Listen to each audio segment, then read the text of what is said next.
So, I believe the foundation of fixing PvP starts with this.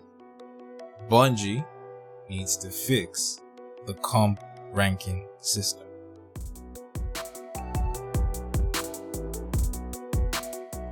So, the best way they can do this is to use the same system that Apex Legends does, where you're able to achieve Apex Predator by being in the top 100 in comp points or rank points for the entire season.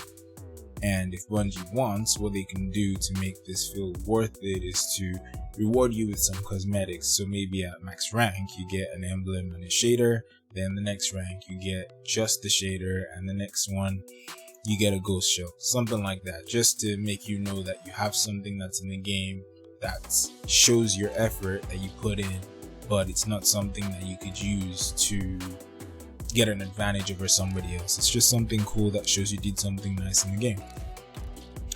Also, this does not affect the more casual part of the community, because this is about how much time you can put into the game, and if there's no not forgotten as the pinnacle reward, people don't have to feel like they're missing out, or even worse, need to pay someone else to get it for them. And if you feel you're good enough or better than some of the people who would eventually have these cosmetic items, you know it's not about them being better than you, but it's just you don't have as much time to spend in the activity, which is okay. Not to mention, since there would be other tiers on your way to max rank, you can still attain a different cosmetic item from whatever rank you reach that you can still show off if you want. In my opinion, that's still a win-win situation. To add one more point to what Bungie could do to make comp feel more competitive, they could increase the cooldown on abilities and supers. Because if you think of what makes Destiny a unique game and what makes it separate itself from other games in general, Destiny has really good gunplay. And if you can go into the most competitive part of the PvP scene and people can show off that gunplay, I think not only would it be really good to watch, but it'll feel really good to play when you feel like you're buckling down to that very important part, that really unique part about Destiny, and you're getting good at it, and you can show off something that proves that you're really good at that as well. So moving on, I think the next question is what happens with trials? Well, I think it's simple.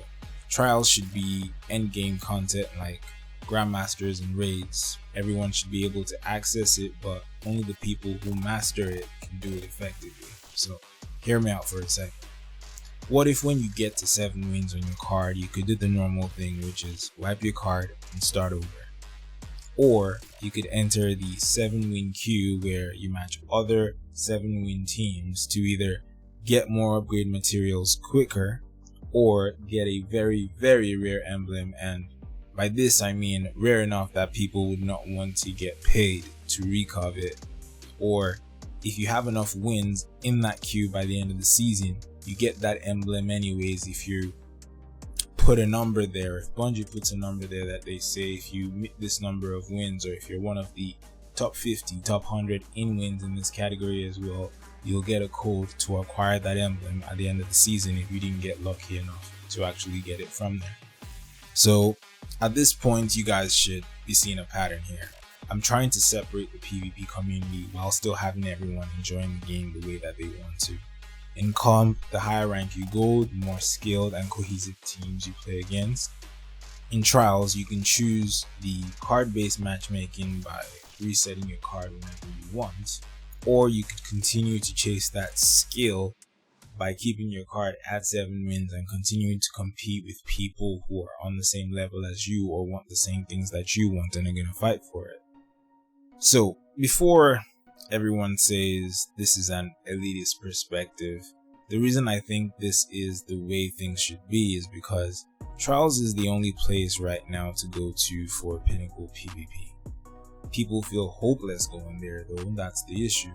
I can't tell how many times I've seen people just jumping off the map in Trials. They don't even want to try to fight, and it shouldn't feel that way in my opinion, because like I said, it's endgame content. It should feel like you can access it, you should feel like you can be a part of it and you can earn something from it.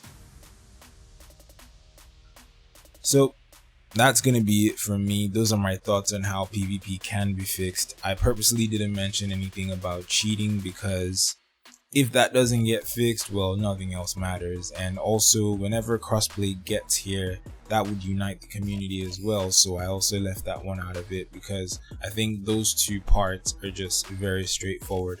If everybody can play within the same pool, it'll improve the game. If Bungie fixes the issue with anti-cheat on PC and even with different things on console, that would make the game better as well. So if you guys enjoyed the video, please leave a like on the video and subscribe if you're new. If you have your own ideas on how PvP can be fixed, leave it in the comment sections for me to see. But for now, have a good rest of your day. Stay positive, stay safe. Peace.